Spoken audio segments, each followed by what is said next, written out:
Waktu itu hari Minggu, beberapa hari menjelang Lebaran. Aku diajak ibuku pergi ke pasar tradisional di kota Semarang. Seperti yang diketahui, kalau pasar tradisional pasti di sana tempatnya becek, panas, pengap, dan lain sebagainya. Sebenarnya aku paling malas pergi ke pasar karena pasti ya itu tadi, tempatnya panas, becek, dan lain sebagainya. Tetapi karena aku diajak ibuku, ya oke lah, walaupun jujur agak malas, tapi aku berangkat juga. Aku berangkat ke sana naik angkot bersama ibuku. Sesampainya di sana, kami berbelanja kebutuhan untuk Lebaran di beberapa toko yang kami jumpai. Setelah kami berkeliling beberapa saat, akhirnya ibuku mengajakku ke sebuah tempat yang aku menyebutnya yaitu dengan area merah, yaitu area yang membuatku paling sengsara, paling merana. Tetapi kalau sampai sekarang mengingat hal itu, jadi geli sendiri, yaitu area yang menjual bawang merah dan cabai. Seketika mataku pedih, mataku berair, dan kepalaku berkunang-kunang. Semua yang aku pandang serasa berwarna merah. Tak terasa, aku kucek-kucek mataku.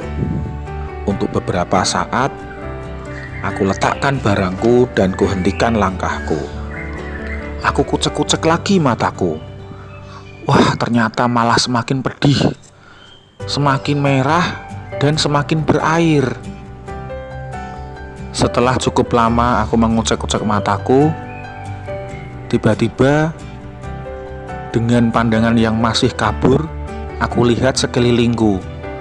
Ternyata ibuku sudah tidak tampak di depanku. Waduh, betapa bingungnya aku waktu itu. Padahal aku baru pertama kali datang ke situ, tidak tahu harus kemana, tidak tahu harus bagaimana. Tetapi ya, aku harus tetap berani, tidak boleh menangis. Oh iya, pada waktu itu aku masih kelas 5 SD, masih cukup kecil untuk diajak ke pasar yang begitu luas, kemudian bingung dan lain sebagainya. Mataku belum juga sembuh, masih berair. Untung ada ibu-ibu penjual bawang merah yang menawarkan sebotol air untuk kugunakan cuci muka. Setelah cukup segar, aku berusaha mencari ibuku. Aku berjalan keliling pasar ke sana kemari, lalu aku tiba di area parkir. Di sana ada seorang tukang parkir yang melihatku, tampak bingung membawa belanjaan di tangan kanan dan kiri, lalu menyapaku. "Adik, sama siapa kesini?"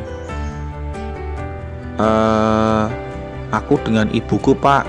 Tetapi ibuku sekarang hilang, nggak tahu entah kemana."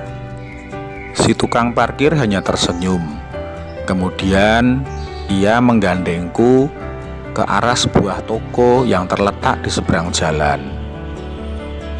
Wah, rasanya sudah takut sekali. Jangan-jangan aku mau diculik kemana ini? Batinku sudah tak karu-karuan. Tetapi ternyata di toko itu aku melihat ibuku sedang kebingungan, tengok-tengok ke sana kemari, mencari aku yang ketinggalan di area merah. Alhamdulillah, ternyata aku sudah ketemu dengan ibuku. "Terima kasih, Pak tukang parkir." Ternyata tukang parkir tadi sempat melihatku datang ke pasar dengan ibuku. Jadi ketika ia melihat ibuku berjalan sendirian dan tampak kebingungan, dia berinisiatif membantuku untuk bertemu dengan ibuku.